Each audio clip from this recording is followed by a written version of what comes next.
Have you ever been humiliated by someone who was supposed to protect you? Someone who knew exactly what you'd done, what you'd sacrificed, and still chose to make you feel small. I have. And it happened in a room full of men who had no idea who I was sitting next to them, eating salmon and pretending I belonged there. It was a Tuesday evening in October 2019. The restaurant had those low amber lights that make everyone look softer than they are, and the air smelled like rosemary and old leather. I was wearing my navy blazer, the one I'd bought 3 years earlier when I made captain, and I remember thinking it still fit perfectly. I thought that mattered. I thought presentation would be enough. I sat at the edge of a long mahogany table with 11 men in tailored suits, venture capitalists and executives from companies I'd only read about in Forbes. My company had sent me there because I'd de-built the entire logistics infrastructure they were about to pitch. I knew every number, every projection, every risk, but when I arrived, no one shook my hand. They nodded. They smiled the way you smile at someone's assistant. And then it started. One of the men, Gerald, vice president of something I can't even remember now, leaned back in his chair and said, loud enough for everyone to hear, "So you're a captain? That's cute. Like, did you drive a boat or something?" The table laughed. Not a polite chuckle, a real laugh. The kind that fills a room and makes your chest tighten. I felt my face go hot. I looked down at my water glass and didn't answer. Another voice chimed in. Wait, she was in the military? I thought she was from HR. More laughter. I pressed my thumbnail into the side of my index finger under the table and told myself to breathe. Just breathe. This is temporary. You've been through worse. But that was only the beginning. Before I tell you why that moment changed everything, let me take you back. Because you need to understand how I got to that table in the first place. You need to know what it took. I grew up in a small town in Pennsylvania where everyone knew your name and your business before you did. My father was a machinist. My mother cleaned houses. We didn't have much, but we had pride. My mother used to say, "You walk into a room like you own it, even if you don't own a thing." I believed her. I joined the Army at 21, right out of college, because I wanted to prove something. Not to anyone else. To myself. I wanted to know if I could do the hard thing. If I could be more than what people expected. Basic training was hell. I remember the first morning, standing in formation at 4:30 in the morning, the drill sergeant screaming in my face so close I could smell coffee and cigarettes on his breath. My legs were shaking. I thought I might pass out. But I didn't. I stood there. I took it. And when he moved on to the next person, I realized something. I could survive this. I could survive anything. I spent the next 12 years in logistics and operations, deployed 3 times. Twice to the Middle East and once to South Korea. I coordinated supply chains for thousands of soldiers, made decisions that kept people alive, learned to sleep 4 hours a night and wake up sharper than I'd ever been in my life. I made captain at 31. That promotion meant everything to me. It wasn't just a title. It was proof that I'd earned my place, that I'd done the work. When I left active duty and transitioned to the private sector, I thought the hardest part was over. I thought I'd paid my dues. I thought respect would follow me like a shadow. I was wrong. In the military, your rank is visible. People see it on your uniform and they know what it means. In the corporate world, no one cares what you did before. They only care what you can do for them right now. And if you're a woman, they care even less. I took a job at a mid-sized logistics company in Philadelphia. They hired me because they needed someone who understood complex operations, someone who could think 3 steps ahead. I restructured their entire supply chain in 18 months, saved them $4.7 million, and built a system that could scale. My boss, Richard, was the kind of man who took credit for other people's work and smiled while doing it. He'd walk into meetings with my reports in his hand, present them as his own ideas, and no one questioned it. I told myself it didn't matter. I told myself the work spoke for itself. But it didn't, not to the people who mattered. So when Richard invited me to that dinner, I thought it was a turning point. He said, "We're pitching to a major investor. I need you there because you know the system better than anyone." I thought he was finally seeing me, finally acknowledging what I'd built. I didn't realize I was there to be decoration. To make the company look diverse, to sit quietly and nod while the men talked.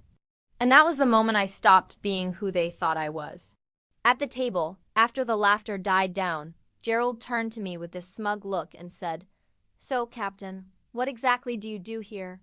He said it like a challenge. Like he was daring me to prove I belonged. I looked at him. I looked at Richard, who was staring at his plate like he couldn't hear what was happening. And I felt something crack open inside me. Not anger. Something colder. Clarity. I opened my mouth to answer, but before I could, a man at the far end of the table spoke. His name was Thomas Brennan, and I'd never met him before, but I knew who he was. He was the investor, the one everyone was trying to impress.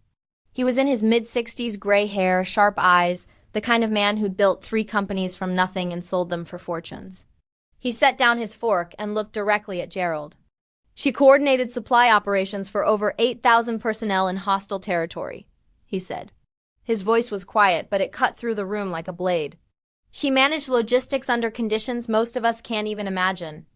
And from what I've read in the briefing materials, she's the reason this company's operational costs dropped by 32% in under 2 years. He paused, looked at me. "Captain, why don't you walk us through the infrastructure model you built? I'd like to hear it from the source." The table went silent. I could feel every pair of eyes on me. Richard's face had gone pale. Gerald was staring at his wine glass like he wanted to disappear into it. And I realized in that moment that I had a choice. I could stay small. I could shrink back and let the moment pass. Or I could do what I was trained to do. Stand up, speak, lead. I took a breath. And I started talking. I walked them through the entire system.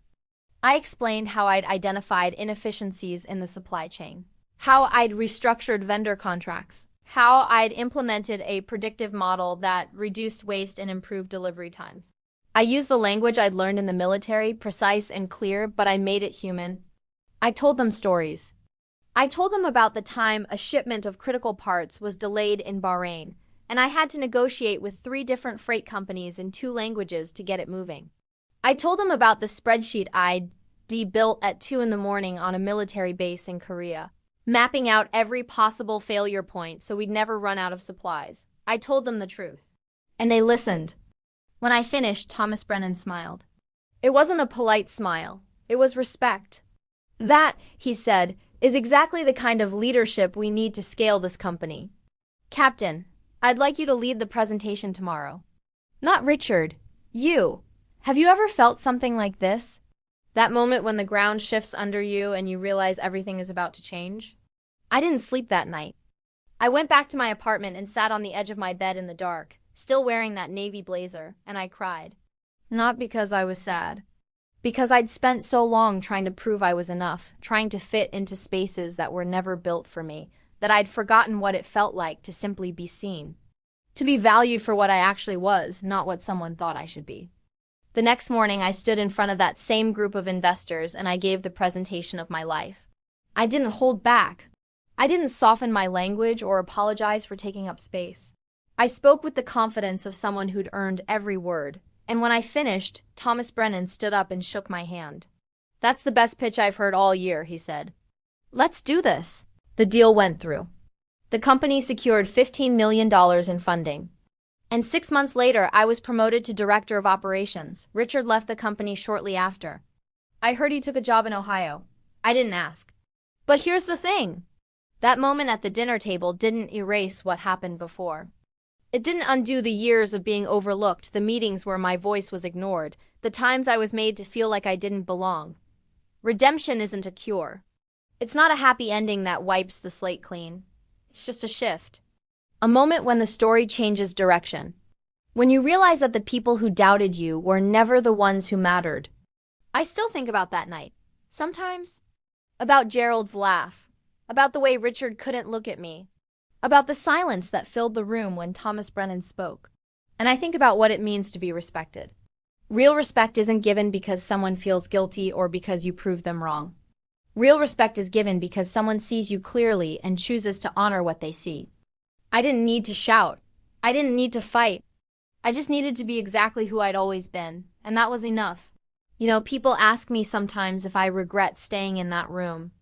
If I wish I'd walked out the moment they started laughing. And I tell them no. Because if I'd left, I would have carried the weight of that humiliation forever. I would have wondered if I could have changed their minds. If I could have made them see me. By staying, by speaking, by refusing to shrink, I gave myself something no one else could give me. I gave myself proof that I was stronger than their doubt. And that was the moment I stopped being who they thought I was. I've been in a lot of difficult situations since then. Boardrooms where I was the only woman. Negotiations where people tested me, waiting for me to falter. Moments where I had to choose between being liked and being respected. And every time I think about that dinner table, I think about the way my voice sounded when I finally spoke. Clear, steady, unshaken. Because that's who I am. That's who I've always been. This isn't a story about revenge. It's not even a story about proving people wrong. It's a story about dignity. About the quiet strength it takes to sit in a room full of people who don't see you and refuse to disappear. To wait for your moment. To speak when it matters, to lead when you're called. And to know deep in your bones that you are exactly where you're supposed to be. I still have that navy blazer. It hangs in my closet next to my old uniform. The one with captain's bars still pinned to the shoulders. Sometimes I run my fingers over the fabric and I remember what it felt like to wear it that night. The weight of it. The way it made me feel both invisible and unstoppable at the same time. And I think about how far I've come. Not just in my career, in my understanding of what strength really means. Strength isn't loud. It isn't about forcing people to see you. It's about seeing yourself clearly enough that their blindness doesn't matter. It's about knowing your worth even when the room forgets. It's about standing up when you're called and sitting down when you're done, without needing applause to know you did something that mattered. I'm 52 now. I run my own consulting firm. I work with companies that want to build better systems, stronger teams, more ethical leadership structures. And every time I walk into a new boardroom, I carry that night with me. Not as a wound, as a reminder. That humiliation and honor are separated by a single moment of courage.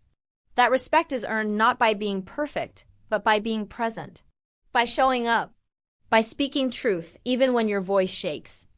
Share this with someone who would understand.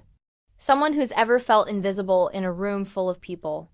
Someone who's ever been underestimated, because this isn't just my story. It's the story of everyone who's ever had to fight to be seen. Stay with me until the end. It's worth it. Because here's what I know now that I didn't know then. The people who laugh at you are not your measure. The people who doubt you are not your mirror. Your worth is not determined by their recognition. It's determined by the work you do when no one's watching. By the choices you make when it's easier to stay silent. By the grace you show when you finally get the chance to speak. I didn't need Thomas Brennan to validate me that night. I needed him to create space for me to validate myself. And that's the difference. That's what changed everything. Not his belief in me. My belief in myself, finally given room to breathe. Truth does not shout. It simply waits to be heard. I think about all the women I've mentored since then. The young professionals who sit across from me with the same fire I once had, the same fear, the same questions. They ask me how to survive in spaces that don't want them. How to speak when no one's listening. How to keep going when the path is nothing but closed doors. And I tell them what I wish someone had told me. You don't need permission to be excellent. You don't need validation to know your worth. You just need to remember who you are when everyone else forgets. And then you need to speak, clearly, honestly, without apology. Because the world is changing, slowly, painfully, but it's changing. And every time a woman stands up in a room full of doubt and speaks her truth, the ground shifts a little more. The door opens a little wider. The path becomes a little clearer for the ones who come after. That dinner table was 5 years ago, but it's still the most important night of my professional life. Not because of what I gained, because of what I finally understood, that I was never the problem. Their inability to see me was never about me. It was about them, about the limitations of their imagination, about the smallness of their world, and I didn't need to make myself smaller to fit into it. I needed to build my own. So if you're sitting in a room right now where no one sees you, where your voice is drowned out, where your accomplishments are invisible, I want you to know something. You are not alone. You are not crazy. You are not imagining it. And you are strong enough to wait for your moment, to speak when it comes, to lead when you're called, and to walk away from the table if you need to, knowing that your worth walks with you. Respect does not erase the past. It simply teaches us how to breathe again. If stories like this remind you what dignity feels like, subscribe, you belong here, and don't miss the next story. It is something truly unforgettable.